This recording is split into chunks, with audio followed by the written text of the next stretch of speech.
अवतार मेहर बाबा की जय। अवतार मेहर बाबा की जय।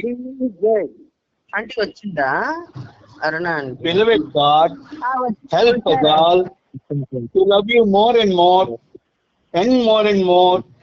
and still yet more till we become worthy of union with you, and help us all to hold fast to Baba's daman till the very end. Avatar Meher Baba ki Jai. Conference player ఎవరైనా చదవండి. కృష్ణాణి లేరా ఆవిడ? Avatar Meher లేదు. బాబాకి జై. వాళ్ళని ఎవరో చదవండి చదవండి జై. ఎవరైనా చదవండి అంకుల్, చెప్పండి. పర్లేదు చదవండి అంకుల్. చదవమ్మా, మీరు చదవండి పర్వాలేదు. అమ్మ టైం వేస్ట్ చేయొద్దు అవతార్ ప్లీజ్. మెహర్ బాబాకి జై. ప్రీతం మెహర్ బాబా, నీవు ప్రసాదించిన ప్రవచన సారము గ్రహించవలసిన తీరులో గ్రహించి సదవగాహన చేసుకొని వాటిని మా జీవనములలో ఆపాదించుకొని నిజాయితీతోడను నిర్మల ప్రేమతోడను వాటిని ఆచరించులాగున మా అందరినీ ఆశీర్వదించు. అట్టి ఆచరణీయత జీవన శైలిలో జీవించున్నట్ల మమ్ములందరినీ అనుగ్రహింపు. అవతార్ మెహర్ బాబాకి జై. అవతార్ బాబాకి జై. అందరికీ ప్రేమపూర్వక జై బాబాలు. ఈరోజు కూడా ఆ ప్రియతముడు తనతో సహజీవనాన్ని సాగించే మహద్భాగ్యాన్ని మనందరికీ కలుగజేశారు. అందుకని ఆ సర్వోన్నతుడికి, ఆ సర్వ సాక్షికి, ఆ సర్వేశ్వరునికి శత సహస్ర కోటి పాదాభివందనాలు మన తరపున, ప్రపంచ భక్తకం తరపున అర్పిస్తూ, ఇందులో భాగంగా మనం ప్రభుచరిత్రం 12వ భాగంలో నిన్నటి వరకు అందులో ఉన్నటువంటి విషయాలన్నీ కూడా చదువుకుంటూ వ్యతిరేకించుకుంటూ 5196వ పేజీకి చేరుకున్నాం. అందులో ఆఖరి పేర ఇవాళ మనం అక్కడితో ప్రారంభించవలసింది. అయితే అంతకుముందు శ్రీనుబాబు ఒక 5186వ పేజీలో బాబా 1957 మే 1వ తేదీన ఒక లైఫ్ సర్క్యులర్లో, ఆ సర్క్యులర్ నెంబర్ 25లో బోర్డు పైన ఒక సందేశాన్ని ఇలా వ్రాయించమని ఆదేశించాడు. దాని వివరాలు కొంచెం చెప్పమని కోరాడు బాబు. అందుకని నేను అది ప్రారంభించి ఆ తర్వాత మనం సాధారణ పరిస్థితిలోకి వెళ్ళిపోదాం. నేను అన్ని విధములైన వాగ్దానాలకు, బంధనాలకు, హామీలకు, ఇతరమైన ఏర్పాట్లకు ఏ విధంగానూ బద్ధుణ్ణి కాను. సాక్షాత్తు శ్రీ మహావిష్ణువు తానే అవతరించి మెహర్ బాబాగా ఈ రోజుల్లో మానవులంతా కూడా ఒక విధంగా చెప్పాలంటే భగవత్ సహాయం కోసం అల్లల్లాడిపోయే పరిస్థితి వచ్చేసింది. ఇటువంటి తీవ్ర పరిస్థితుల్లో ఆ ప్రభువు ఎలా అన్నాడో చూడండి. అన్ని విధములైన వాగ్దానాలకు, అన్ని విధములైన వాగ్దానాలు అంటే ప్రపంచంలో ఎన్ని రకాల ప్రజలు ఉన్నారు, ఎన్ని రకాల పూజలు చేస్తున్నారు, ఎన్ని రకాల దేవుళ్ళు పూజింపబడుతున్నారు, వాళ్ళందరిలో ఉన్న వాడిని నేనే గనక నా ద్వారా వాళ్ళు మరి ఆయనకు సంకల్పం అయిందే, సందర్భం అయిందే, సన్నివేశం అయిందే, ఆయనే అంతా నిండి ఉన్నాడు. కాబట్టి అన్ని విధములైన వాగ్దానాలకు ఎక్కడెక్కడ ఎవరికి ఏ వాగ్దానం ఇచ్చినా మొత్తం ప్రపంచంలో లేదా చతుర్దశ భువనాల్లో ఆ అన్ని వాగ్దానాలకు, బంధనాలకు, బంధనం అంటే జైలు కాదు, తన స్వేచ్ఛ లేకుండా ఇలా చేస్తాను అలా చేస్తాను అని ఏదో అలవోగ్గా ప్రేమపూర్వకంగా చెబుతారు. అవి బంధనాన్ని కల్పించవచ్చు. కానీ అటువంటి బంధనాలకు కూడా హామీలకు కొంతమందికి ప్రేమతో నీకు ఇలా చేస్తాను, నీకు అలాగే చేస్తాను అని ఆయన చెప్పవచ్చు ఈ చతుర్దశ భవనాలు. అటువంటి హామీలకు ఇతరమైన ఏర్పాట్లకు, అంటే ఈ ఇతరమైన ఏర్పాట్లు అంటే దేవుడు పేరిట ఆలయాలు నిర్మించడం, పెద్ద పెద్ద ఉత్సవాలు సాగించడం, చెరువులు అంటే ఆ చెరువులు ఆలయం దగ్గరగా ఉంటే ఆ చెరువులకి ఒక ప్రాశస్త్యం ఉంటుంది.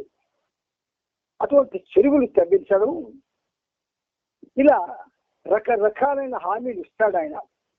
ఆ హామీలకు కూడాను ఇతరమైన ఏర్పాట్లు అంటే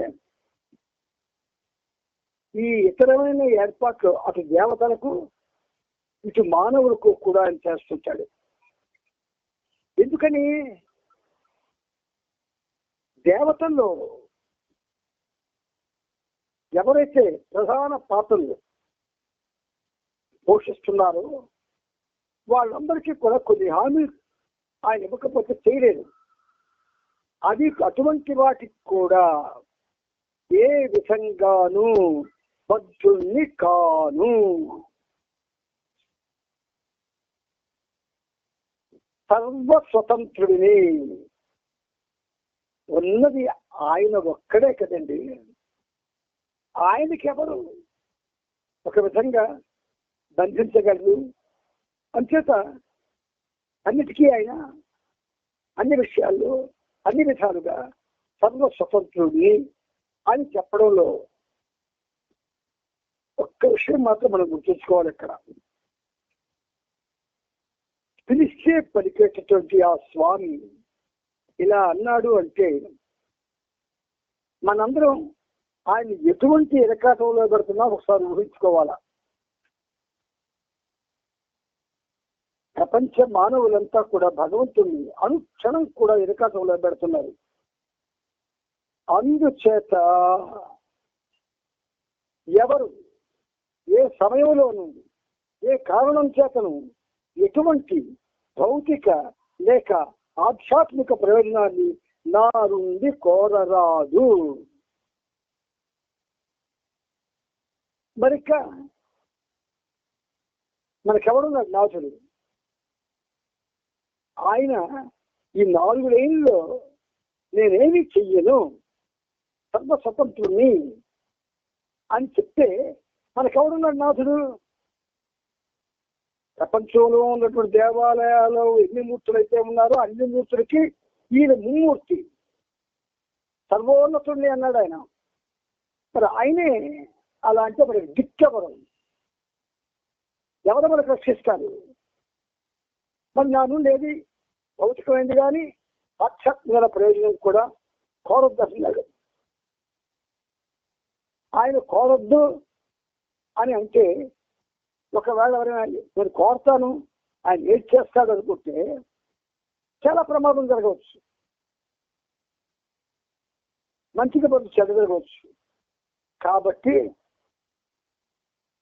ప్రేమిస్తూ ప్రేమ ద్వారా ఏమీ ఆశించకుండా ఏ ఆశ పెట్టుకోకుండా ప్రేమనే మాత్రం ఆశిస్తూ ఆయన నామస్మరణ చేస్తూ ఆయనతో ఎక్కువ కాలాన్ని గడుపుతూ జీవించడమే మానవులందరికీ కూడా గతి యతి. సర్వులకు ఏది సర్వోత్తమని నాకు అనిపిస్తుందో, ఇక్కడ ఒక చిన్న వెసలుబాటు ఏమిటంటే సర్వులకు అంటే ఎక్కువ మందికి లేదా అందరికీ ఏది సర్వోత్తమని నాకు అనిపిస్తుందో, సరైన సమయం అని నాకు తోచినప్పుడు దానిని నేను చేస్తాను. ఇప్పుడు సర్వులకు ఏది సర్వోత్తమము? అసలు ఇప్పుడు మన పరిస్థితి ఏంటంటే సర్వనాశనం అయితే గాని సర్వోత్తమ పరిస్థితి రాదు. సర్వనాశనం అయిపోవాలి మళ్ళీ. అంటే ఇప్పుడున్నటువంటి ఈ ఉండకూడని పరిస్థితి పోవాలి, నూతన పరిస్థితి రావాలి. అదే నూతన మానవాళి ఆవిర్భావం. ఆ నూతన మానవాళి ఆవిర్భావం వస్తే అప్పుడు ఆయన ఏది వాళ్ళకి సర్వోత్తమని అనిపిస్తుందో, సరైన సమయం అని చూస్తే దానిని మాత్రమే చేస్తాను అని ఇండైరెక్ట్ గా మనందరికీ ఆయన మొహమాటం పడకుండా ప్రేమతో చెప్పాడు.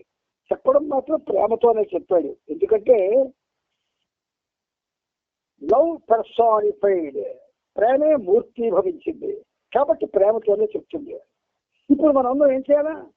ప్రేమతో స్వీకరించి ప్రేమతో తలవంచి మరొక గత్యంతరం లేదు గనుక ఆయనే శరణ్యం గనుక నిరంతరం ఆయన నామస్మరణలో ఉంటూ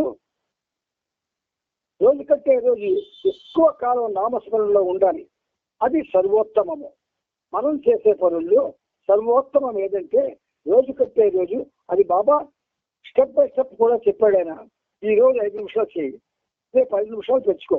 అలాగే 5 నిమిషాలు తెచ్చుకొని నువ్వు వెళ్ళిపోతే 24 గంటలు నువ్వు చేయడానికి అలవాటు పడిపోతావు. ఎప్పుడైతే అలాగ అలవాటు పడతావో నాకప్పుడు అనిపిస్తుంది అనమాట.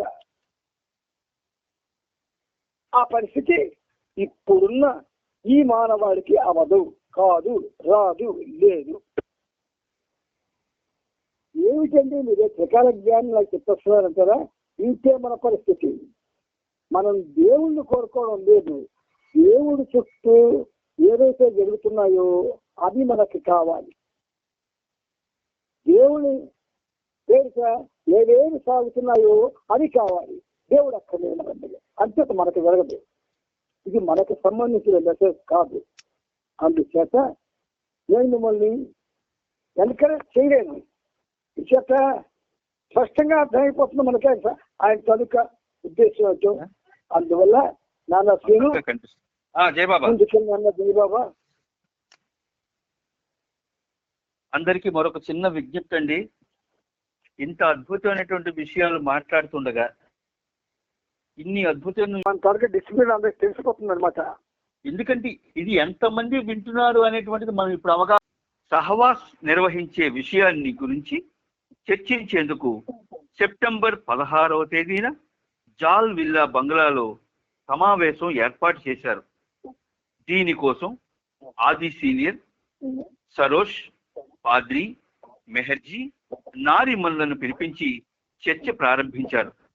ప్రతి ఒక్కరికి తన సాన్నిధ్యం ద్వారా అత్యంత అధిక ప్రయోజనం కలిగించేందుకు, అందరికీ మంచి సౌకర్యవంతమైన వసతి కల్పించేందుకు, ముఖ్యంగా బాబా భావాలను సంజ్ఞలతో వ్యక్తపరిచినప్పుడు వివిధ ప్రాంతీయ భాషల్లోకి సుదీర్ఘంగా అనువదిస్తూ కాలాన్ని వ్యయం చేసే బదులు భాషాపరంగా సహవాసీయులను 4 బృందాలుగా గుజరాతీ, హిందీ, మరాఠీ, తెలుగు చేసి ఒక్కొక్క బృందానికి ఒక్కో వారం మెహరాబాద్లో 1955 నవంబర్ నెలలో సహవాస్ నిర్వహించేందుకు నిర్ణయం తీసుకున్నారు. ప్రతి బృందం వారు మెహరాబాద్లో 1 వారం రోజులు గడిపేటట్టుగా నిర్ణయించారు. దీని ప్రకారం సంబంధిత ప్రేమికులందరికీ సమాచారం పంపించారు. ఏరుచి చేసే ఉత్తర ప్రత్యుత్తరాల పని మరింత పెరిగింది. మొదట్లో బాబా ఎంపిక చేసిన ప్రేమికులు ఒక్కొక్క బృందంలో 150 మంది ఉండేటట్టుగా నిర్ణయించారు. కానీ ఈ సంఖ్య తరువాత బాగా పెరిగింది. కారణం, చాలా మంది తమను కూడా చేర్చుకోమని బాబాకు వినతి పత్రాలు పంపుకోగా బాబా వాటిని కూడా ఆమోదించారు. సహవాసకు కావలసిన ఖర్చుకు సరిపడా డబ్బును అందరి నుండి కాకుండా కొద్ది మంది ఎంపిక చేసిన వారి నుండి మాత్రమే కోరడం జరిగింది. అయినప్పటికీ సహవాస్ చివరిలో 5,000 రూపాయలు కొరత ఏర్పడింది. ఈ డబ్బును ఆంధ్ర ప్రేమికులు డాక్టర్ కనకదండి కుటుంబ శాస్త్రి సమకూర్చారు. ఇటువంటి ఉత్సవ కార్యక్రమాలకు ఎప్పటిలాగే మొత్తం బాధ్యతంతా పెండుపైనే పడింది. పెండు ఇటువంటి కార్యక్రమాల నిర్వహణలో మంచి దిట్ట. విద్యుత్తు, నీటి సరఫరాను పాదిరి చూసుకోగా విష్ణుకు జమా ఖర్చులు వ్రాసే పనిని అప్పగించారు. టెంట్లలో కావలసిన వసతి సౌకర్యాలు ఏర్పరచడంలో పెండుకి భావు సహాయకుడిగా ఉన్నాడు.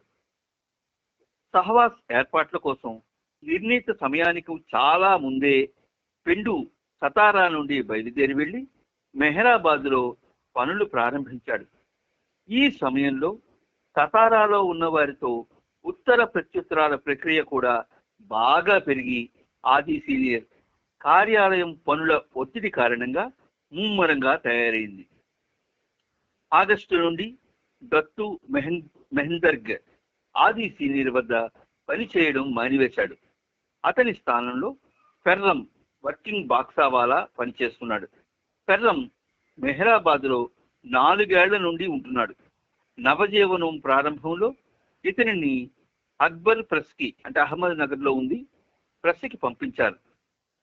ప్రస్తుతం అతడు ఖుస్రూ క్వార్టర్స్ కు వచ్చి పనిచేయడం ప్రారంభించాడు. 1955 సంవత్సరం సెప్టెంబర్ చివరి వారంలో బాబా ప్రతిరోజు మధ్యాహ్నం 2 గంటల నుండి 2:30 వరకు దర్శనమిచ్చేందుకు అనుమతించారు. చాలా మంది ఈ అవకాశాన్ని సద్వినియోగం చేసుకున్నారు. దర్శనం అక్టోబర్ 1వ తేదీ నుండి ఆపివేశారు. అక్టోబర్ 14వ తేదీన బాబా సతారా నుండి బయలుదేరి పూనాలోని గణేష్ ఖిండ్ కి వెళ్లారు. బాబా వెంట ఎరిచ్, నీరు, గుస్తాజీ వెళ్లారు. బొటానికల్ గార్డెన్ లోని దాదీ కేరేవాలా ఇంటిలో బాబా బస చేశారు. ఆ సాయంత్రం బొంబాయి నుండి ఆర్నవాజ్ తన సోదరుడు విమాన దుర్ఘటనలో చనిపోయాడన్న విషాద వార్తను ఫోన్ ద్వారా తెలియజేసింది. ఆర్నవాజ్ తమ్ముడు నోజర్ నడుపుతున్న విమానం క్రితం రోజు హైదరాబాద్ లోని ఉస్మాన్ సాగర్ లేక్ లో అంటే గండిపేట సరస్సులో కూలిపోయి సరస్సులో మునిగిపోయింది. నోజర్ అంత్యక్రియలు విషయం ఆర్నవాజ్ బాబాను అడగ్గా బాబా ఏరిచ్ కి చెప్పి ఇలా ఫోన్ చేయించారు. నా సాంగత్యంలో ఎంతో కాలంగా ఉన్న నీవు కర్మకాండల గురించి అడుగుతున్నావా? నాకు ఇష్టం లేని విషయాలు అడిగి నన్ను మీరెందుకు ఇలా వేధిస్తారు? సరే, ఆ విషయం మర్చిపో. ఒకవేళ నోజర్ మృతదేహం దొరికితే మెహరాబాద్కి తీసుకుని రండి. నేనే స్వయంగా అత్యంత ఉన్నతమైన అంతిమ సంస్కారం జరిపిస్తాను. చనిపోయే నాటికి నోజర్ వయసు 22 సంవత్సరాలు. అప్పుడు బాబా నౌరోజీకి ఈ దిగువ టెలిగ్రామ్ పంపించారు. మన ప్రేమ నిజమైనదా కాదా అని భగవంతుడు మనల్ని పరీక్షిస్తున్నాడు. నన్ను ప్రేమించేందుకు నోజర్ నన్ను ఆధ్యాత్మికంగా సిద్ధింపజేసుకున్నాడు. అందువల్ల మీరు మరింతగా నన్ను ప్రేమిస్తూ సంతోషంగా ఉండండి. ఎందుకంటే నన్ను ప్రేమించే వారెవరు ఎన్నటికీ మరణించరు. గణేష్ ఖిండ్ నుండి బాబా బింద్రా హౌస్ కు వెళ్ళారు. ఎన్నడూ లేని విధంగా బాబా అక్కడ చాలాసేపు తలారా స్నానం చేసి తన పొడుగాటి శిరోజాలను శుభ్రం చేసుకున్నారు. ఆ తరువాత తల చుట్టూ తెల్లటి వస్త్రం చుట్టుకొని వరండాలో చెప్పులు లేకుండా చాలాసేపు అటు ఇటు పచారులు చేశారు. అప్పుడు తన 5 సద్గురువుల ఫోటోల ముందు నిలబడి కొద్దిగా శిరస్సు వంచి నా నౌరోజీ గెలిచాడు, నేను ఓడిపోయాను అని ప్రకటించారు. ఎంత అద్భుతమైన విషయం. ప్రేమించే వాళ్ళు ప్యూర్ హార్ట్ ఉన్న వాళ్ళు ఉంటారు. అవును, ఈ నౌరోజీ ప్యూర్ హార్ట్ ఉన్నవాడు, చిన్నవాడే అయినా ఆ ప్యూర్ హార్ట్ తో ముందే బాబా ఇండికేటివ్ గా నౌరోజీకి చెప్తారు. అసలు నౌరోజీ ఆ విమానయానానికి వెళ్లే ముందు బాబాని అడిగితే బాబా ముందు ఒక విధంగా ముభావంగా ఊరుకున్నారు భావంగా ఊరుకున్నారు తప్ప దానికి క్లియర్ జవాబు చెప్పలేదు. కానీ ఆయన తెలుసు కదా, ఏది కూడా భగవంతుడు మనకు ఒక విధంగా ఒక సూచనగా చెప్తారు తప్ప ఇంకో విధంగా తెలియలేదు. అయితే ఇప్పుడు ఏమన్నాడు ఆయన చూడండి, 5 ఫోటోలు సద్గురుల ఫోటోల ముందు ఆయన నిలబడి శిరస్సు కొద్దిగా ఉంచి, నా నవరోజీ గెలిచాడు,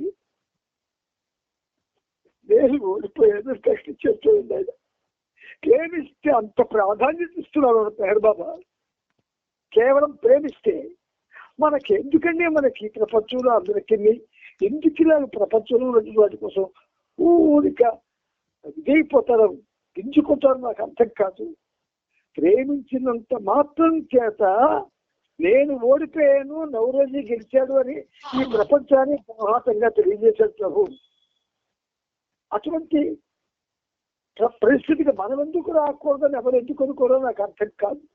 అంతే, అది బాబా ఇచ్చారు. ఎందుకెళ్ళాను. ఇదే సమయానికి నవరోజీ నుండి టెలిగ్రామ్ వచ్చింది. దానిలో నీ ఇచ్ఛలో నేను ఆనందంగా ఉన్నాను అని నవరోజీ తెలియజేయగా బాబా చాలా సంతోషించారు. ఆ తరువాత పాపా జస్సావాలతో ముచ్చటిస్తూ గతంలో 1952 సంవత్సరంలో తన కోసం పాప ప్లాటినం కట్టుడు పళ్లను పురమాయించిన ఉదంతంపై బాబా హాస్యమాడారు.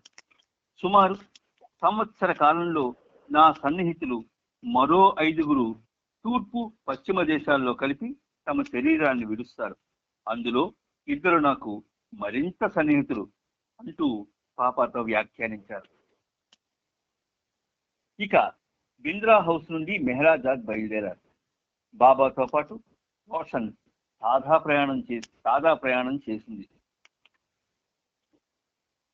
అహ్మద్ నగర్ చేరుకొని అక్బర్ ప్రెస్ వద్ద ఆగారు. సాదా కుటుంబంలోని ప్రతి ఒక్కరిని బాబా ఆలింగనం చేసుకున్నారు. వాళ్ళంతా ఆయన ప్రేమికులే. షిరీన్ను ఆలును చూసేందుకు లోనికి వెళ్లారు. వాళ్ళిద్దరూ అస్వస్థులై మంచం పట్టి ఉన్నారు. బాబా అంతకు ముందు వాడిన తన వీల్ చైర్ ను షిరీన్ కోసం పంపించారు. అక్కడి నుండి ఖుస్రూ క్వార్టర్స్ కి వెళ్లి కొద్దిసేపు గుల్మాయిని, ఫిరోజాను, డాలీని పలకరించి మెహరాజాద్ వెళ్లిపోయారు.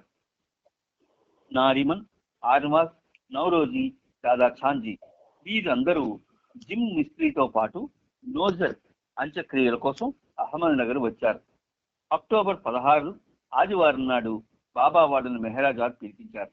వారిని ఆలింగనం చేసుకుని బాబా నవరోజీని, ఒకవేళ నేను నోజర్ని ఇంగ్లాండ్కి పంపించి తిరిగి ఎప్పటికీ అతన్ని వెనక్కి పిలవద్దని నీకు చెప్పి ఉన్నట్లయితే నీవేమైనా బాధపడి ఉండేవాడివా అని అడిగారు. లేదు బాబా, నేను బాధపడేవాడిని కాను అని నవరోజీ బదులిచ్చాడు. మరి ఇప్పుడు ఎందుకు విచారంగా ఉన్నావు? నోజర్ని చూడాలనుకుంటున్నావా అంటూ తన వైపు చూపిస్తూ, ఇదిగో చూడు, ఇదే నోజర్ అని బాబా సంజ్ఞలతో వివరించారు. ఇంకా చెబుతూ, చనిపోయిన వాళ్ళ కోసం నేను ఎప్పుడూ బాధపడను. నా నామాన్ని స్మరిస్తూ, నా రూపాన్ని ఎదరో తలుచుకుంటూ ఎవరైతే ప్రాణాలు విడుస్తారో వారెన్నటికీ మృతి చెందరు. వాళ్ళ కోసం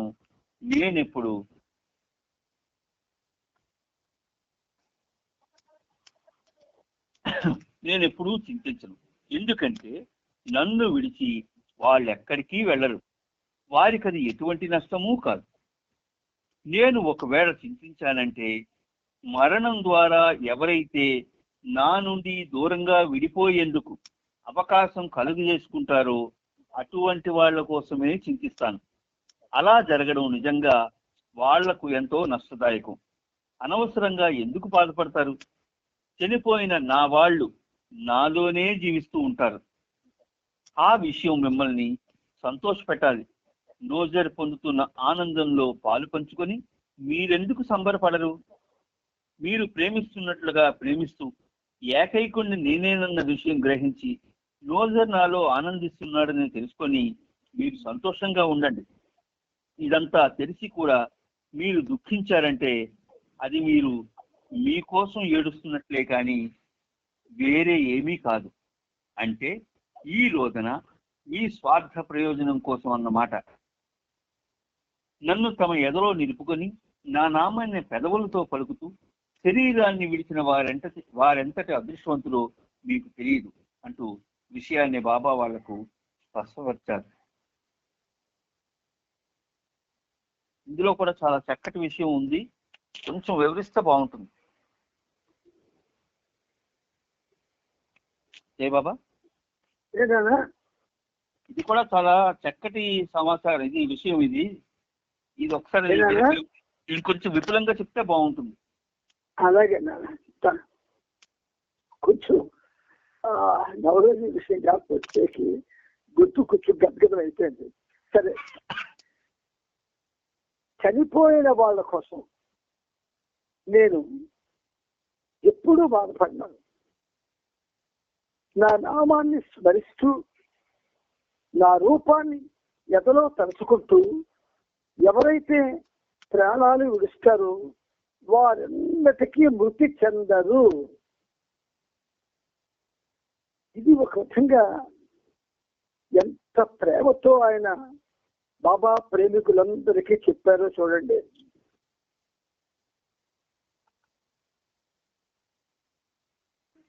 ఇక్కడ మనకి కర్తవ్యం ఏది బోధిస్తున్నారు? నా నామాన్ని స్మరిస్తూ నా రూపాన్ని ఎదరో తలుసుకుంటూ. అసలు విచిత్రమైన ప్రాణం పోయే ముందు మనకి ఏవైతే అతి ముఖ్యమైనటువంటి ఇంద్రియాలు ఉన్నాయో, కళ్ళు, ముక్కు, చెవులు, నోరు, నాలుక, మనస్సు, మెదడు, ఇవన్నీ కూడా పనిచేయడం మానేస్తాయి. ఇవి అనాలన్నా అనలేవు. అందుకని ఏం చేస్తాడైన బాబా ఒకసారి ఏం చెప్పాడు? ఇప్పటి నుంచే నా నామస్మరణం చేయడం అలవాటు చేసుకోండి అని చెప్పాడు. ఇది ఎంతమందికి హృదయంలో నాటుకునేటట్టు బాబా చేశారు తెలియదు. కానీ ఈ పనిముట్టుతో ఎక్కువ కాలం గడిపిన వాళ్ళు కొద్ది మంది నామస్మరణని అలవాటు చేసుకున్నారు.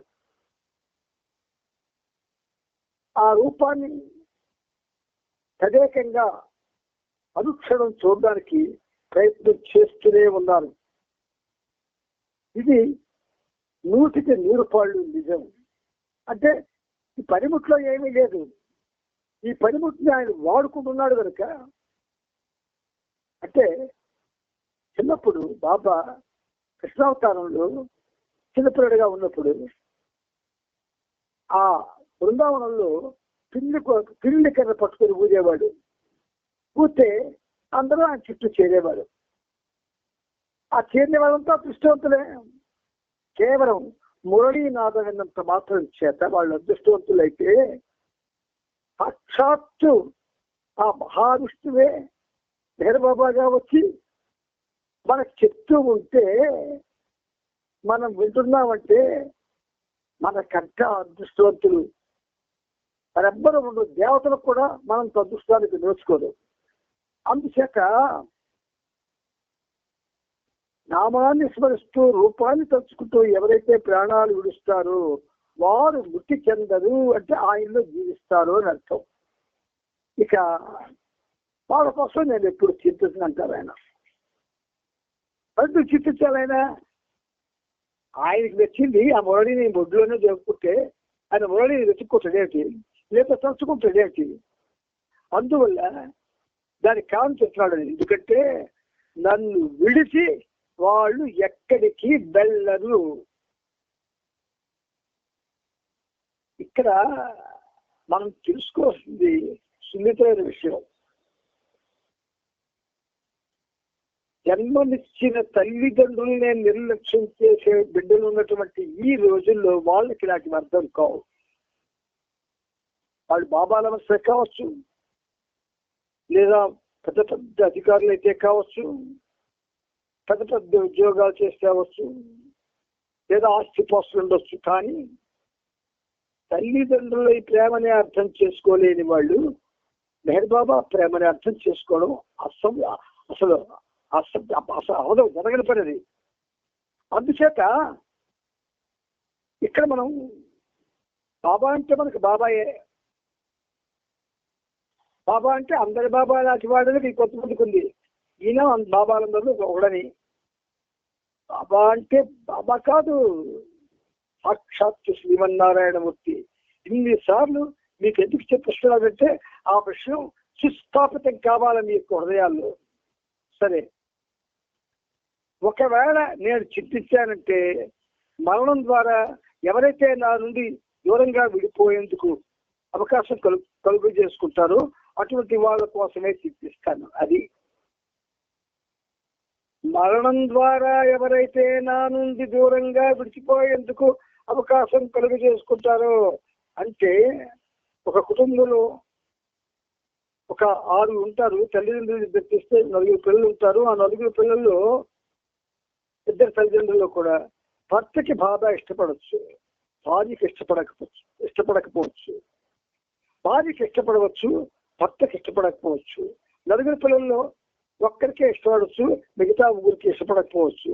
అటువంటి వాళ్ళు ఏమవుతుందంటే, అటువంటి వాళ్ళు చచ్చిపోతే బాబా ఎంత బాగా చెప్తున్నారు చూడండి. ఆయన నేను చింతించానంటే మరణం ద్వారా ఎవరైతే నా నుండి దూరంగా విడిపోయేందుకు అవకాశం కలుగు చేసుకుంటారో అదేంటి, మనం ఇష్టపడిన వాళ్ళు మన బాబా మాట్లాడుకుంటే అది కలుగుంటుంది. ఒంటి మీద జరిగిన పాకుతూ ఉంటాయి. నచ్చదు ఆ మాటలు, బాబా మాటలు నచ్చవు, బాబా యొక్క ప్రేమపూర్వకమైన వచనాలు నచ్చవు.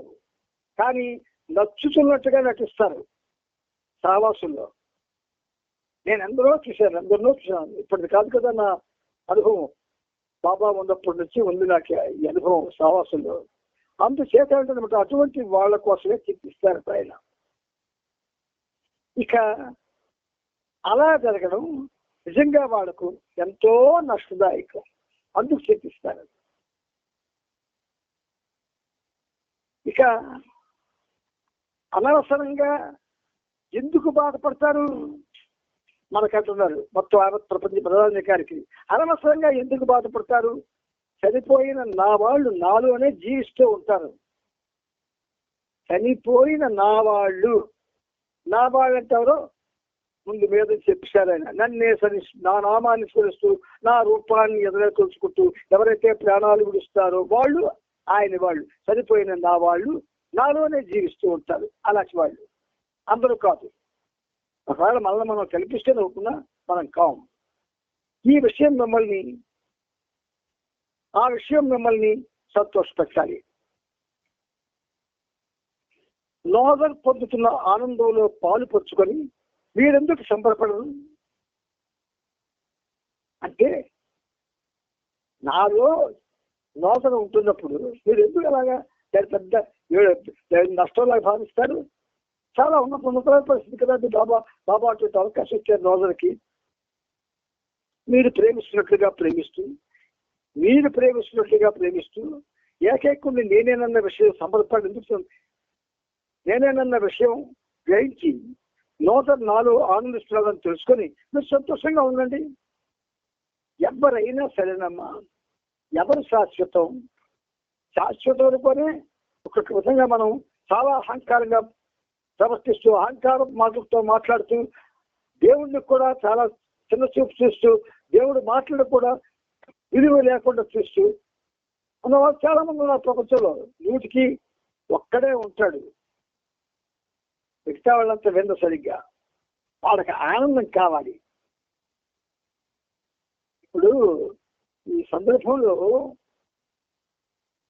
ఒక మాట చెప్పాలో చెప్పకూడదో నాకు తెలియడం లేదు. కానీ ముఖ్యంగా ప్రపంచం అంతా ఆపోజిట్ సెక్స్ అట్రాక్షన్ తో ఉంది. యావత్ ప్రపంచం కూడా దానివల్ల రకరకాలుగా ప్రవర్తిస్తుంటారు. అలా ప్రవర్తించడం తప్పు, ప్రమాదం.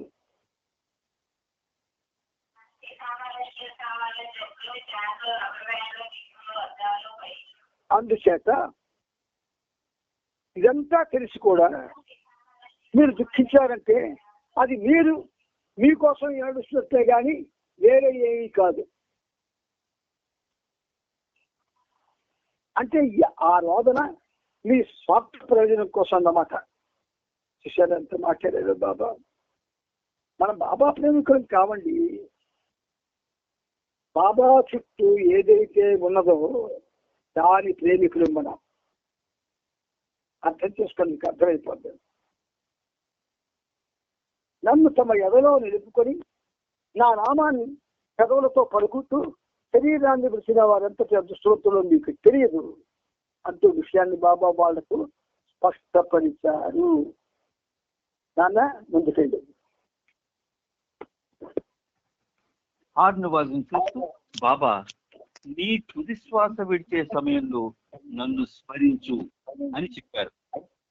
అంతా ప్రశాంతంగా అక్కడి నుండి వెళ్ళిపోయారు. నౌరోజీ రెండవ కుమారుడి పేరు డారా. అతడు నోజర్ మృతదేహం తెచ్చేందుకు హైదరాబాద్ వెళ్ళాడు. దుర్ఘటన జరిగిన 5వ రోజున మృతదేహం కుళ్ళిన స్థితిలో దొరికింది.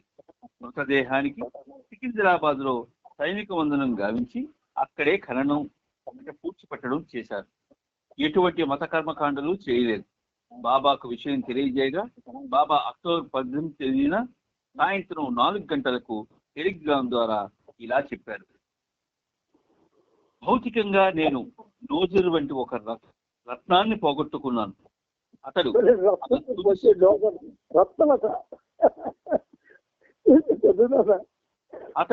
తన తుది శ్వాస వరకు నన్ను ప్రేమిస్తూ ఆధ్యాత్మికంగా నన్ను తన సొంతం చేసుకున్నాడు. మనమంతా ధైర్యంగా ఉండాలి గాని స్వార్థంతో ఉండకూడదు. నోజర్ అనుభవించే దివ్యానందం మనకు సంతోషాన్నివ్వాలి. ప్రీతముడైన భగవంతుని ఎలా ప్రేమించాలో, ఆయనకు తగిన వారమై ఎలా జీవించాలో చూపించడానికి నోజర్ వంటి వాళ్ళు చక్కటి ఉపకరణాలుగా నిలిచి ఉంటారు.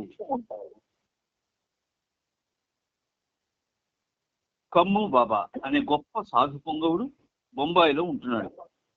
ఆధ్యాత్మికంగా ఎంతో పురోగతి సాధించిన ఈ సంత్ పురుషునితో ఎన్నో ఏళ్ల నుండి పరోక్షంగా రోషన్ సాధా ద్వారా బాబా సాంగత్యం చేసుకున్నారు. రోషన్ బొంబాయిలో విద్యాభ్యాసం చేస్తోంది. బాబా ఆమెకు కొన్ని సూచనలు ఇచ్చి ఆమె ద్వారా ఆ సంతకి సందేశాన్ని పంపేవారు.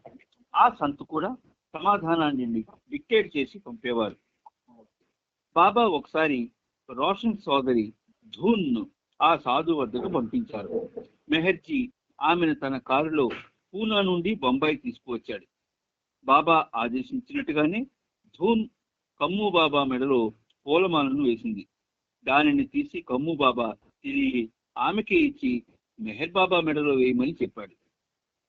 ధూన్ మెహరాజాద్ వచ్చినప్పుడు బాబా ఆ పూలమాలను తన మెడలో వేసుకొని తిరిగి ధూన్ తీస్తూ దానిని జాగ్రత్తగా భద్రపరచమని చెప్పారు. 1955లోనూ 1956లోనూ బాబా రోషన్ కు కబురు పంపి మరొకసారి కమ్ము బాబాను చివరిసారిగా కలుసుకోమని కబురు పంపి ఇంకెప్పుడూ తన వద్దకు వెళ్ళొద్దని కూడా చెప్పారు.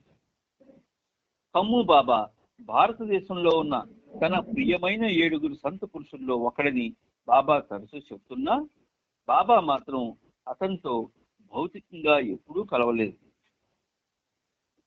బాబా అక్టోబర్ 18 వరకు మెహరాజాదులో ఉంటూ సహవాసికి సంబంధించిన ఏర్పాట్ల గురించి పెండు పాద్రితో చర్చించేందుకు తరచూ మెహరాబాద్ వెళుతూ ఉండేవారు. తరువాత సతారాకు వచ్చిన ఐరీన్ కానిబేర్ను కలిసేందుకు బాబా సతారా వెళ్ళారు. బాబా ఐరీన్ను ఆట పట్టిస్తూ, నీవు ఉండేందుకు వసతి ఏర్పాట్లు ఈసారి చిన్న గుడిసెలో చేయడం జరిగింది. నీవు ఎండిపోయిన రొట్టె మాత్రమే తిని ఉండాలి అని చెప్పారు. ఐరీన్ బాబా మాటలను తీవ్రంగా తీసుకొని ఆందోళన పడింది. కానీ తీరా ఆమెకు అన్ని సౌకర్యాలున్న కూపర్స్ బంగ్లాలో దింపగానే ఆమె ఆనందంగా ఊపిరి పీల్చుకుంది. బాబా సతారాలో ఉన్న మిగతా సమయం అంతా ఐరీన్ ఆ బంగ్లాలోనే ఉంది. బాబా అప్పుడప్పుడు ఆమెను గ్రాఫ్టన్ బంగ్లాకు పిలిపించేవారు. సతారాలో మండలి సభ్యుల కోసం అద్దెకు తీసుకున్న మరొక బంగ్లా పేరు రాజగురు. అక్కడ కొన్ని రోజులు కైకోబాద్తో కలిసి బాబా తన విశ్వకార్యం నిర్వహించారు. బైజిల్ ఒకరోజు బొంబాయి నుండి ఒక మస్తును తీసుకువచ్చాడు. అతని పేరేమిటో తెలియదు. ఆ మస్తు అరబ్ దేశం నుండి ఎప్పుడో ఇండియా వచ్చేశాడు. సతారా వచ్చాక మస్తు కారులోంచి దిగి బంగ్లాలోనికి రావడానికి ఒప్పుకోలేదు. అతని మూడ్ ఏమంత బాగోలేదు. హింసాయుతంగా కనిపించాడు. ఆ అరబ్ మస్తు తనను తానే కొట్టుకోవడం మొదలుపెట్టాడు. అతి కష్టం మీద బాబా ఒక నిమిషం సేపు అతనితో కారులోనే సాంగత్యం చేశారు. తరువాత అతన్ని తిరిగి బొంబాయి పంపేశారు. గ్రాఫ్టన్, రోజ్వుడ్ బంగ్లాల మధ్య బీద విద్యార్థుల కోసం నడుపుతున్న ఒక హాస్టల్ ఉంది. బాబా ప్రతిరోజు హాస్టల్ ప్రక్క నుండి వెళుతున్నప్పుడు అక్కడున్న విద్యార్థులు ప్రిన్సిపల్ ఒక ప్రక్కగా నిల్చొని బాబాకు ప్రణామాలు చేసేవారు. అంతా బాబా పట్ల ఆకర్షితులయ్యారు. ఆ హాస్టల్ ప్రక్కనే మరొక విద్యార్థుల హాస్టల్ మరొకటి ఉంది. దానిలోని విద్యార్థులు బాబా వెళుతున్నప్పుడు ఎగతాళి చేసేవారు. ఒకసారి వాళ్ళు బావును చుట్టుముట్టి అతన్ని, నీవు చూడబోతే బాగా చదువుకున్న హిందువులాగా ఉన్నావు, నీ మతాన్ని వదిలిపెట్టి ఈ పార్సీ సాధువు వెంట ఎందుకు పరుగులు పెడుతున్నావు అని అడిగేవారు. మీ ప్రశ్నలోనే అసలు విషయమంతా ఉంది, మీరు దాన్ని గ్రహించాలి. నేను మెహర్ బాబాలో మతానికి అతీతమైనటువంటి ఎన్నో విషయాలను గమనించాను, అందువల్లనే నేను ఆయనతో ఉన్నాను అని బాబు సమాధానం చెప్పాడు. ఆ విద్యార్థులు ప్రతిరోజు బాబు దారికి అడ్డుపడి ప్రశ్నలతో విసిగించేవారు. మెహర్ బాబా పట్ల తమకు ఎంతో ఆసక్తి ఉన్నట్లు నటించేవారు. బాబు మాత్రం వాడు నిజాయితీగా అడుగుతున్నారని వాళ్ళ కోసం తన సమయం వెచ్చించి బాబాని గురించి ఎన్నో విషయాలు కథగా చెప్పేవాడు. ఒకరోజు బాబా ఆ విద్యార్థుల గురించి బాబుని అడిగారు. అప్పుడు బాబు తానెంతగా వాళ్ళను బాబా వైపుకు తిప్పేందుకు శ్రమపడుతున్నది బాబాకు వివరించాడు. అప్పుడు బాబా, ఈ ఒక మూర్ఖుడివి, ఒక విత్తనాన్ని రాతితో నాటి రోజు దానికి నీళ్లు పోస్తే ఏమవుతుంది? మొలకెత్తుతుందా? విత్తనం మొలకెత్తదు సరిగదా? నీ శ్రమంతా బూడిదిలో పోసిన పన్నీరులా వృధా అవుతుంది. అందువల్ల వాళ్లకు నా గురించి చెప్పడం వల్ల ప్రయోజనమేముంది? వాళ్ళు రాళ్ల వంటి వారు. వాళ్లకు నన్ను తెలుసుకునే సమయం ఇంకా రాలేదు. ఇక ఎంత మాత్రము వాళ్ళ కోసం నీ శక్తిని వృధా చేయకు.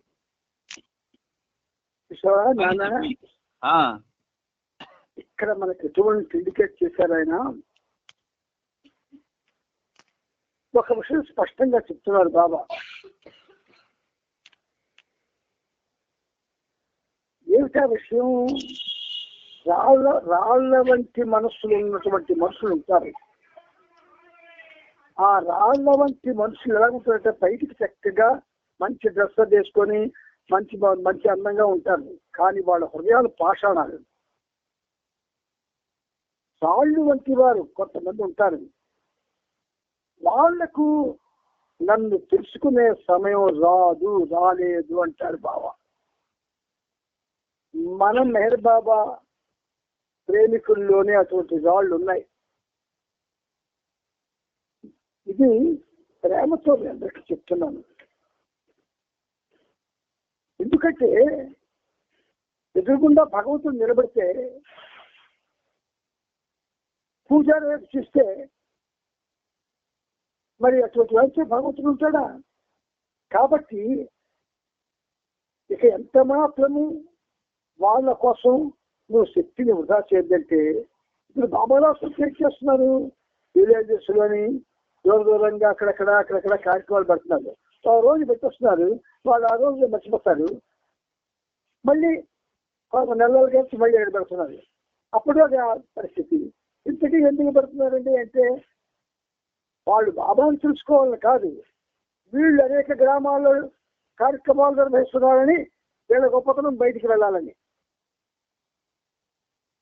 ఒక విధంగా చెప్పాలంటే, ఒకసారి ఒక మాట వినకపోతే, మన మాట వినకపోతే, రెండవసారి వినకపోతే, మూడవసారి వినకపోతే, నాలుగోసారి వినకపోతే, ఐదవసారి వాడిని విడిచిపెట్టాలా? లేకపోతే మన శ్రమ వృధా అయిపోతుంది, వాళ్ళ పరిస్థితి మారుతాం. అటువంటి వాళ్ళు రాటిలాంటి మనుషులే. అటువంటి వారికి అన్నారు బాబా, ఎంత మాత్రము వాళ్ళ కోసం నీ శక్తిని వృధా చేయకు అన్నాడు. ఇది ఈ పనిముట్టు ముందు గ్రహించలేదు, కానీ తర్వాత గ్రహించి అటువంటి మనుషులందరికీ దూరంగా ఉండడానికి ఈ పనిముట్టు పూర్తిగా విశ్లేషించుకుని దూరంగానే ఉంది. ఎందుకంటే వాళ్ళకి అవుటర్ సర్కిల్లో వాళ్ళకి పేరు కావాలి, గొప్పతనం కావాలి, ఫోటోలు కావాలి, పేపర్లో పడాలి, ఇవన్నీ కావాలి. అటువంటి వాళ్ళతో మనం అన్నాళ్ళు మనం మలచలేం. వాళ్ళకి అదే కావాలా, అది ముందుకెళ్ళన్నాం. మెహరాబాద్ లో జరిగే సహవాస్ కార్యక్రమం కోసం అక్టోబర్ 27 ఉదయం 6 గంటలకు స్త్రీ పురుష బృందంతో కలిసి బాబా సతారా నుండి బయలుదేరారు. వెళ్తూ వెళ్తూ పూనాలోని ఎరవాడ సెంట్రల్ జైల్లో ఉన్న బేలీ ఫిరోజ్ రాండేలియాను మరొకసారి కలిశారు. సమీపంలో ఉన్న వివై అగాషి ఇంటిలో ప్రేమికులకు దర్శనమిచ్చారు.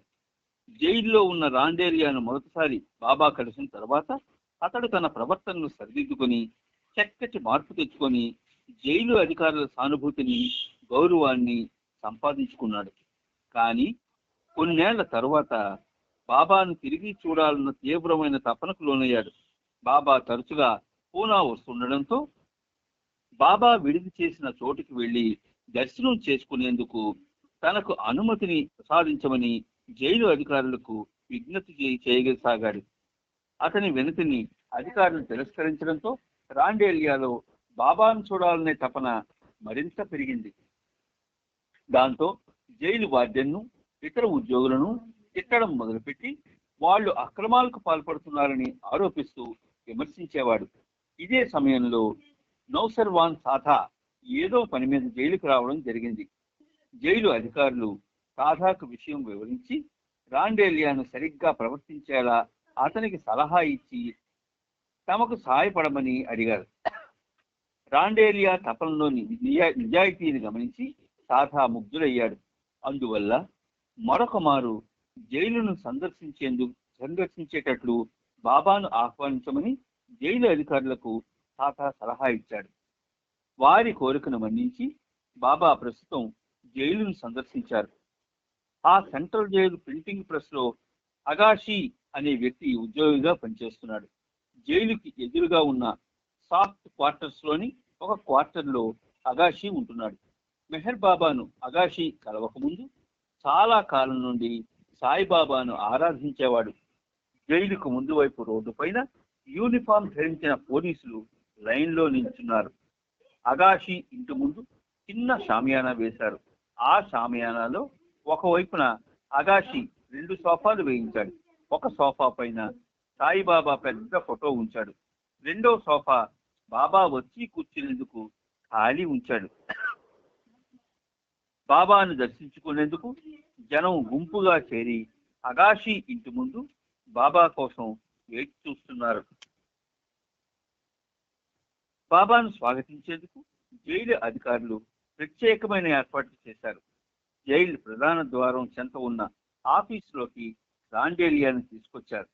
ఆఫీసు లోపల బయట పరిసరాలను చక్కగా శుభ్రపరిచి జెండాలు, పచ్చని ఆకులు, పువ్వులతో అలంకరించారు.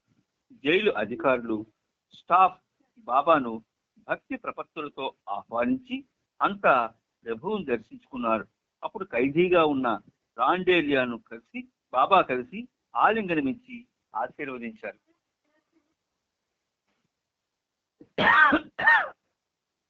ఆ తరువాత అగాషి ఇంటికి స్థానిక ప్రేమికులు బాబాను ఆహ్వానించారు. అక్కడ బాబా సోఫాలో కూర్చొని సుమారు 300 మందికి దర్శనమిచ్చారు. చాలా మంది బొంబాయి నుండి వచ్చిన వారే. తరువాత బాబా పూణేలోని షిండే యొక్క జోళ్ల దుకాణాన్ని సందర్శించారు. అక్కడ కూడా దర్శనమిచ్చారు. పూలదండతో హబీబుల్లా బేగ్ వచ్చి బాబా మెడలో ఓ దండను వేశాడు. బేగ్ తనలో తాను షిండే పట్ల బాబా ఎంతటి దయ చూపించారో కదా, ఒకప్పుడు షిండే నిరుపేద, ఇప్పుడు గొప్ప సంపన్నుడు అని తలపోస్తుండగా బాబా అతని వైపు చిన్నగా చూసి చిరునవ్వు నవ్వారు. కానీ ఏమీ అనలేదు. ఆ క్షణం నుండి బేగ్ వ్యాపారం చేయాలని గట్టిగా నిర్ణయించు. కొన్నేళ్లకు వ్యాపారం బాగా వృద్ధి చెందింది. కాశ్మీరీ వస్తువులు, పాత్రలు అమ్మే వ్యాపారిగా బాగా పేరుగాంచడమే కాకుండా సంపన్నుడు కూడా అయ్యాడు. పూనాలో దర్శనమిచ్చిన తరువాత బాబా మెహరాజాద్కు బయలుదేరారు. అక్కడ స్త్రీ మండలితో కలిసి బస చేశారు. వేర్వేరు గదుల్లో ఏరిచ్, బైదిల్, కృష్ణ నాయర్ సహవాస్ కార్యక్రమం కోసం ప్రత్యేకంగా కృష్ణను పిలిపించారు ఉన్నారు. 1 నెల రోజుల పాటు ఉండేందుకు డెహ్రాడూన్ నుండి శత్రుఘ్న కుమార్ను కూడా మెహరాజాద్ పిలిపించారు. మిగతా మండలి సభ్యులంతా మెహరాబాద్ లోనే ఉండి సహవాస్కు వచ్చే వారి కోసం వసతి సౌకర్యాలు వగైరా ఏర్పాట్లు చేయడంలో పూర్తిగా మునిగి ఉన్నారు. ఆ విధంగా బాబా తలపెట్టిన 3 నెలల ఏకాంతవాసం ముగిసింది. కార్యక్రమం ఆ విధంగా ముగిసినందుకు బాబా తన సంతృప్తిని వ్యక్తం చేశారు.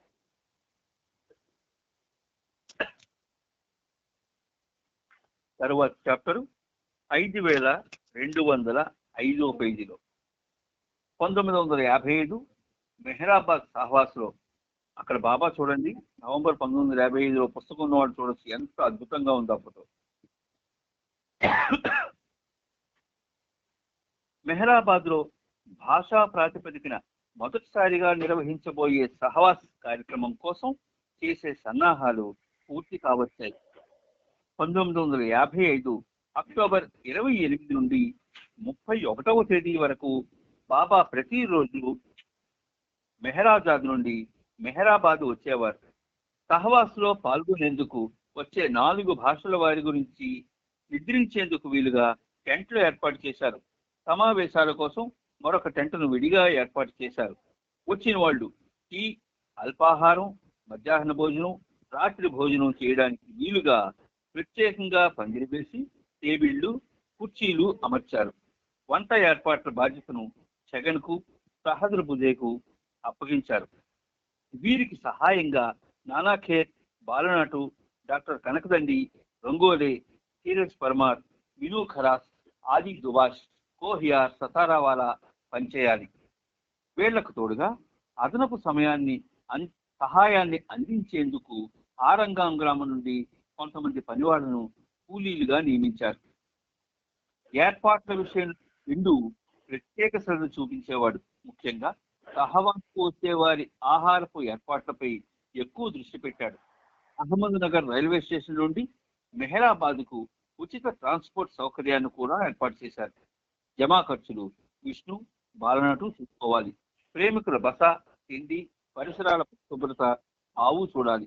ప్రతిరోజు ఉదయం స్నానానికి వేడి నీళ్లు సిద్ధం చేసే పనిని అలోబాకు అప్పగించారు. క్యాంపు డాక్టర్లుగా నీళ్లు, ట్యాంకింగ్ బాధ్యత వహించాలి. సమావేశాలు జరుగుతున్నప్పుడు బాబా చెప్పిన విషయాలకు కిషన్ సింగ్, పెర్రం వర్కింగ్ బాక్స్ వాలా జాగ్రత్తగా నోట్ చేయాలి. ఆది సీనియర్ అహ్మద్ నగర్ లో వామన్ పడోలేతో కలిసి ఆఫీస్ పని చూసుకుంటూ సహవాస్కి హాజరయ్యేవాడు. అలాగే రంజు కూడా సహవాస్కి హాజరయ్యాడు. బాబా సైగలను, హావభావాలను మాటల రూపంలో చెప్పేందుకు పేరిచ్ బాబాతో పాటే ఉండేవాడు. బాబా సోదరుడు జాల్, సదాశివ్ పటేల్, నారిమన్, మెహర్జీతో పాటుగా మిగతా మండలి సభ్యులందరూ ఏదో ఒక పని చూసుకుంటూ రాత్రి పగలు సహవాస్ పనుల్లోనే ఉండేవారు. మరొక ప్రక్క ఈ అంశాన్ని బాబా పర్యవేక్షిస్తూనే ఉండేవారు. ప్రియతముని ప్రేమ మధువు నుండి వెలువడే దివ్య పవనాలు ప్రతి ప్రేమికుని ఎదలోకి చొచ్చుకుని పోగా మెహరాబాద్ ఒక దివ్య మధుశాలగా మారి తన వైభవాన్ని నలుదిశలా వ్యాపింపజేసింది. బాహ్య విశ్రాంతికై అన్ని సౌకర్యాలు ఉన్నప్పటికీ ప్రేమికుల ఎదలలో అవిశ్రాంతత, అసౌకర్యం నెలకొన్నాయి.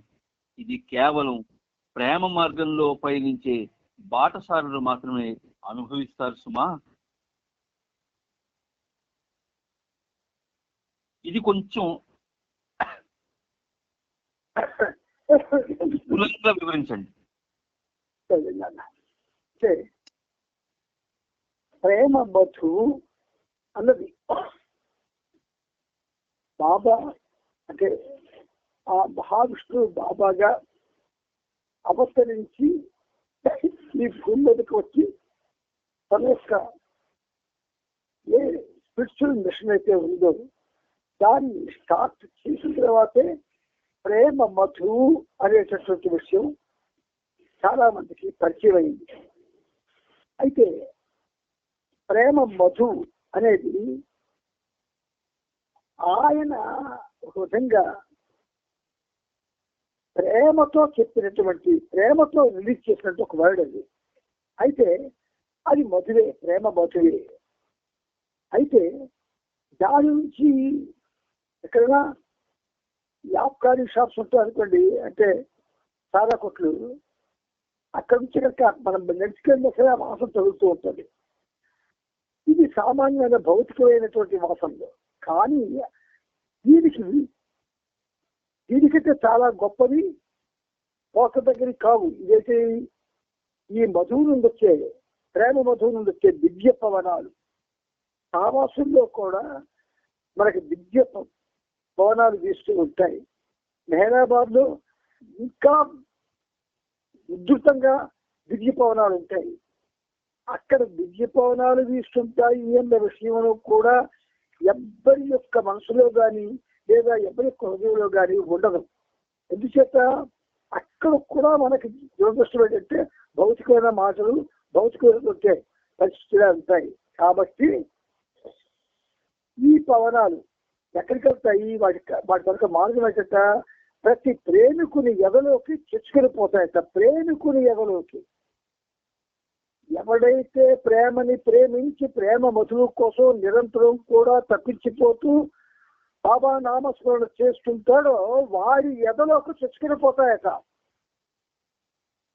ఈ కవితలు ఎలా ఉంటాయంటే బాణాలు అనమాట, వాడి బాణాలు. అటువంటి ప్రేమికుడి ఎదల్లోకి మాత్రమే ఆ మధువు నుండి వచ్చే దివ్య పవనాలు చొచ్చుకుపోతాయి. అప్పుడు ఏమైందట, అలాగా ఎంతమంది ఎదల్లోకి ఆ బాణాలు చొచ్చుకొని అప్పుడు ఏమైంది, మెహరాబాదు ఒక మధుశాలగా తయారైంది. అంటే దివ్య ప్రేమ మధుశాలగా అని అనాలి, కానీ అనలేదు. అక్కడ దివ్య మధుశాల అని సార్, దివ్య ప్రేమ మధుశాలగా మారి తన వైభవాన్ని నలుదిశలా వ్యాపింపజేసింది. అప్పటి నుంచి ఇప్పటి వరకు అది జరుగుతూనే ఉంది. కానీ మెహరాబాదులో ఆ దివ్య మధువు కోసం వెతికే కన్నులు కానీ, ఆశపడేటటువంటి మనసులు కానీ, పనులు చేసేటటువంటి హృదయాలు కానీ చాలా తక్కువైపోయింది. కానీ మన కోసం తెలియజేస్తున్నది. ఇది విన్న వాళ్ళైనా కనీసం ఇక ముందు మెహరాబాద్ వెళ్తే ఆ దివ్య ప్రేమ మధువు పొందడం కోసం అరువులు చేస్తారేమోనని దివ్య మధుశాలగా మారి తన వైభవాన్ని నలుదిశలా వ్యాపింపజేసింది. కవితలో ప్రజెంట్, పాస్ట్, ఫ్యూచర్ మూడు టెన్స్లో వర్క్ అవుతుంది. ప్రస్తుతం, ప్రజెంట్, పాస్ట్ జరిగిపోయింది, ఫ్యూచర్ జరగబోయేది. ఈ మూడు కాలాలకు కూడా సరిపోయే విధంగా ఈ కవితలు ఉంటాయి. అందుచేత తన వైభవాన్ని అప్పుడు, ఇప్పుడు, ఎప్పుడు నలుదిశగా వ్యాపింప చేస్తూనే ఉంటాయి. బాహ్య విశ్రాంతికై అన్ని సౌకర్యాలు ఉన్నప్పటికీ ప్రేమికుల ఎదలలో అవిశ్రాంతత. కొంతమంది ఉంటారు, వాళ్ళెవరితో మాట్లాడరు, గుంపుల్లో కలరు, ఏకాంతంగా ఉంటారు. అక్కడికి వెళ్ళినా సరే ఎందుకు, ఈ దివ్య మధు దాని యొక్క పవనాలు, ఆ దివ్యమైన పవనాలు పొందే అవకాశం వస్తుందేమో అని ఎదురు చూస్తూ ఉంటారు. వాళ్ళకే అక్కడ అన్ని ఏర్పాట్లు చేయబడతాయి, కానీ వాళ్ళు ఆ ఏర్పాట్ల మీద ఉండరాలు, ఆ ఏర్పాట్లు అనుసరించరు. అక్కడ ఏవైతే ప్రేమికుడికి ఏర్పాటు చేశారో అవి వాటి కోసం వాళ్ళు ఆలోచించరు. కేవలం మెహరాబాద్ అంటే అది ఆయన నివాసం ఉండేటటువంటి ఒక విధంగా చెప్పాలి అంటే స్వర్గలోకం. అటువంటి స్వర్గలోకంలో అసౌకర్యాలు ఉంటాయి, సౌకర్యాలు ఉంటాయి. అయితే సౌకర్యాలు అనుభవిస్తూ ఉన్నా, అసౌకర్యాలు అనుభవిస్తూ ఉన్నా కూడా దివ్య ప్రేమ మధువు నుండి వీచే పవనాల కోసం వీక్షించేటటువంటి వాళ్ళు బహు తక్కువ ఉంటారు. 1,00,000 ఒకరు ఉంటారేమో. వాళ్ళు ప్రేమ మార్గంలో పయనించే బాటసారులు మాత్రమే. ఖచ్చితంగా అడ్రస్ చెప్పేస్తున్నాడు ఆయన. వాళ్ళే అనుభవిస్తారు సుమా దివ్య ప్రేమ మధువు నుండి విలువడే ఆ దివ్య పవనాల యొక్క ఆ ప్రశాంతతని, ప్రేమని, దాని యొక్క అద్భుతమైన వైభవాన్ని వాళ్ళు మాత్రమే అనుభవిస్తారు అని పరోక్షంగా ఈ కవిత మనకి చాటి చెప్తున్నది. అన్న జై బాబా, ముందుకెళ్ళి. జై బాబా. జై బాబా. సమయం అయింది. Okay okay. జై బాబా. జై బాబా. నాకేమైనా డాక్టర్ ఫోన్ చేస్తాను. జై బాబా. అందరికీ జై బాబా. అందరికీ జై బాబా. జై బాబా. అవతార్ మెహర్ బాబా की जय. జై. జై బాబా. మెహర్ జై బాబా బాబా. की जय. అందరికీ జై బాబా అండి. అందరికీ జై బాబా. అవతార్ మెహర్ బాబా की जय.